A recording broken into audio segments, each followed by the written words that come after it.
Good morning, everybody.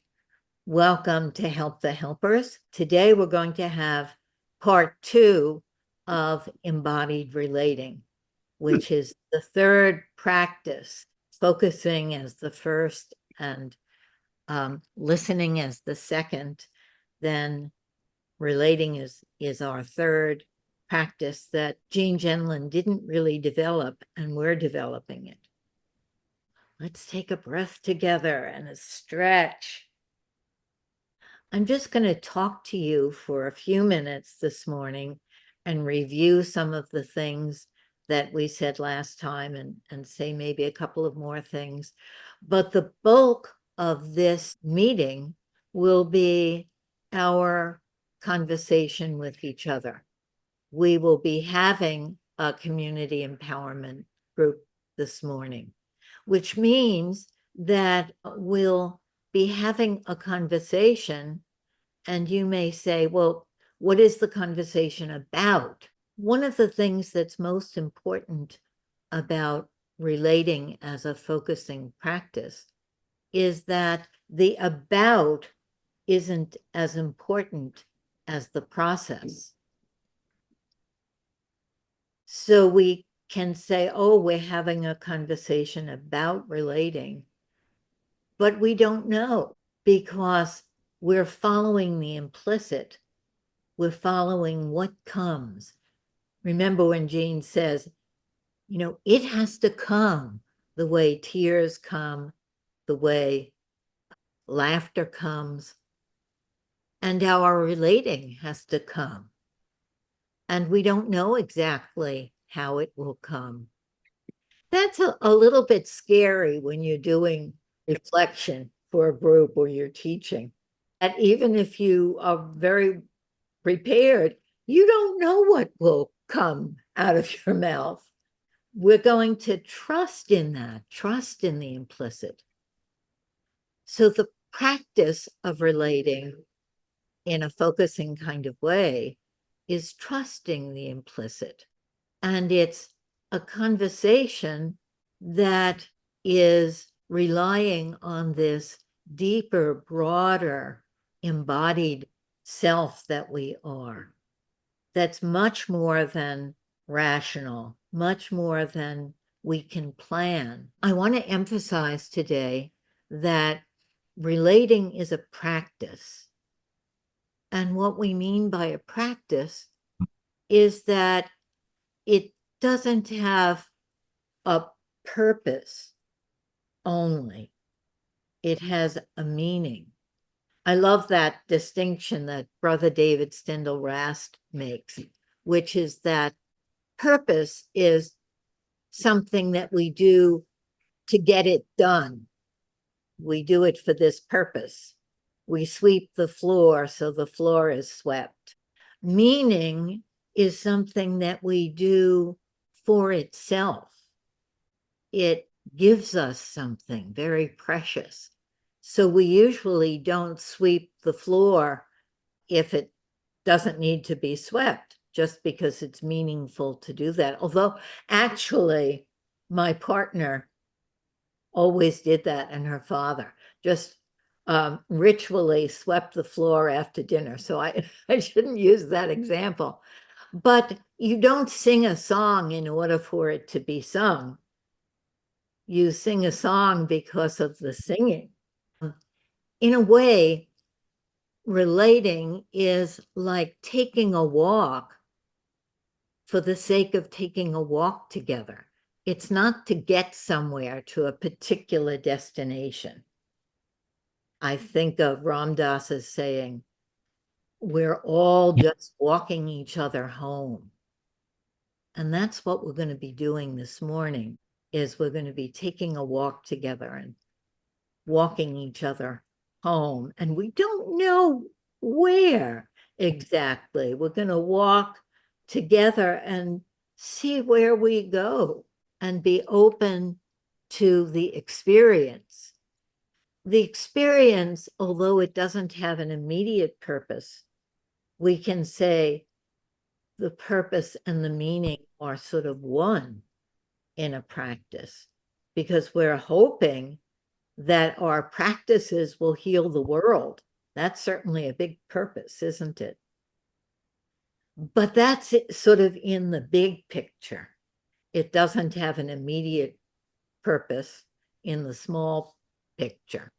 I'm going to just review for you a little bit of what we talked about last time.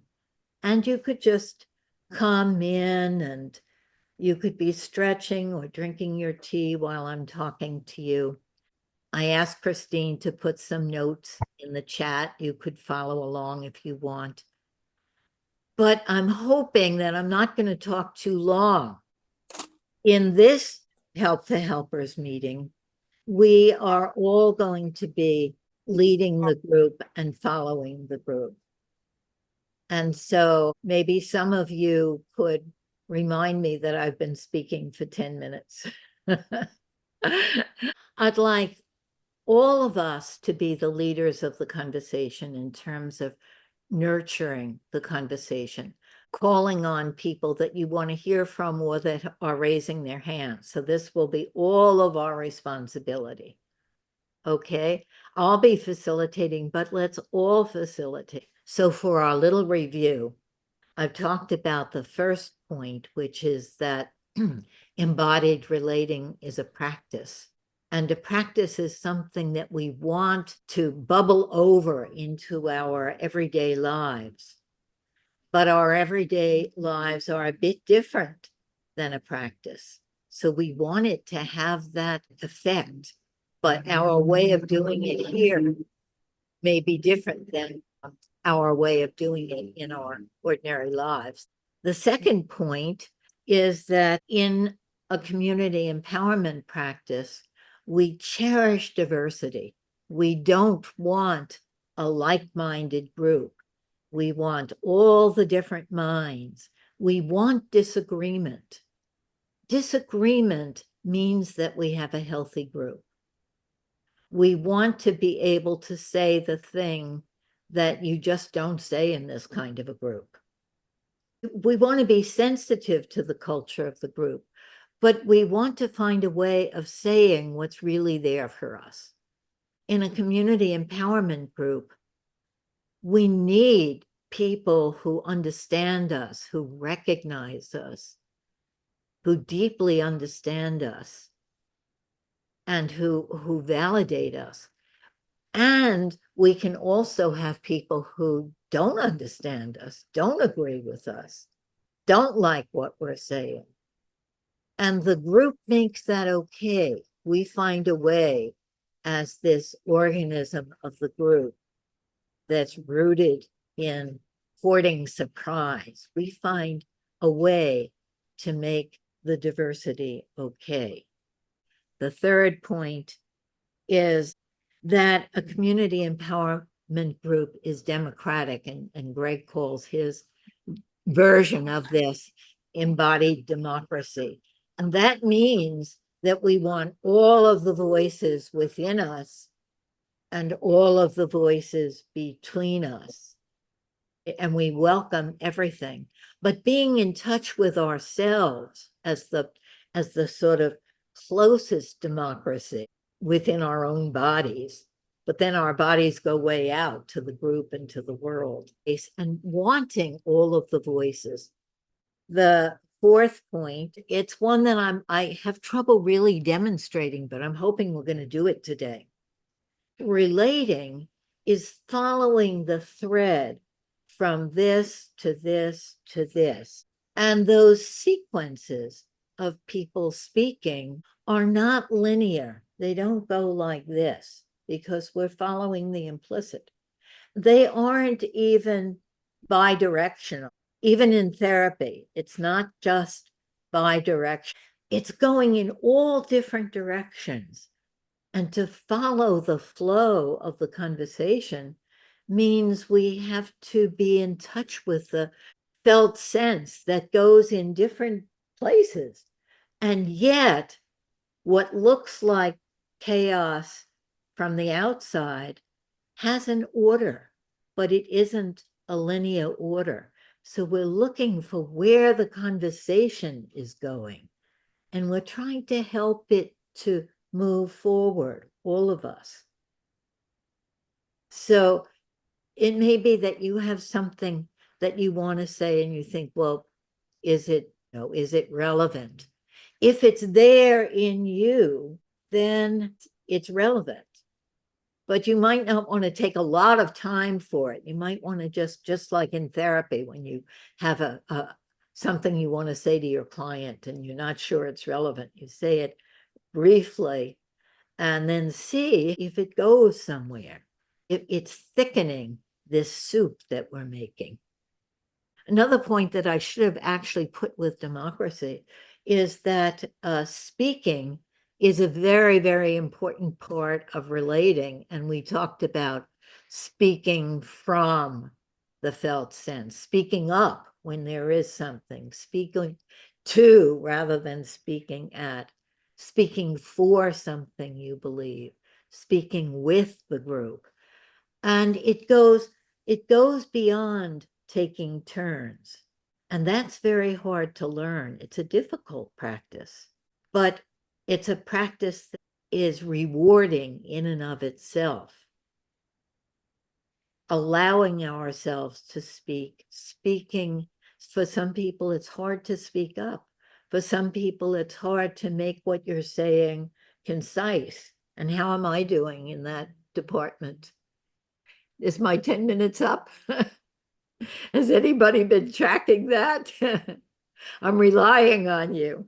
When you wish that there was something in the conversation that's not there. Oh, I don't like how we're talking. Someone said to me in my group class, it hurts me when someone says something and then somebody else goes right to their point and that person is lost. What they said is lost.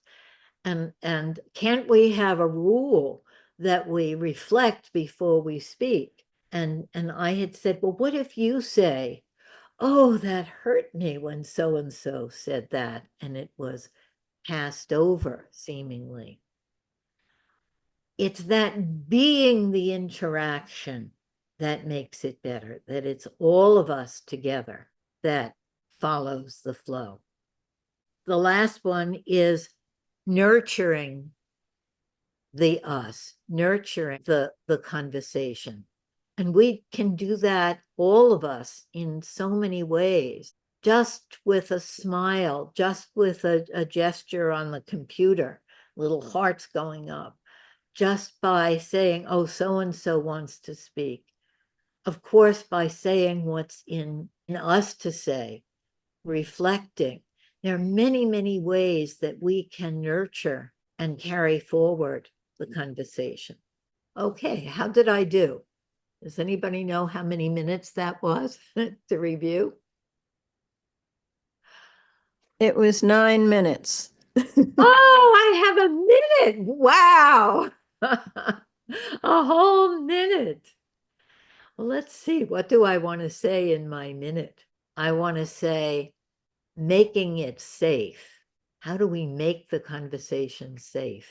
We make it safe by being rooted in our bodies, by knowing that we can speak, by knowing that we can settle, and that if we can't settle, if we're triggered, somebody else can. We're doing this together, and that makes it safe, this togetherness. We're taking a walk together this morning in the woods, but we're following these implicit little signs of where the trail goes. Let's take a breath together. I know you have questions and things you want to say, and all of that's going to be in this time together. Let's check in with ourselves.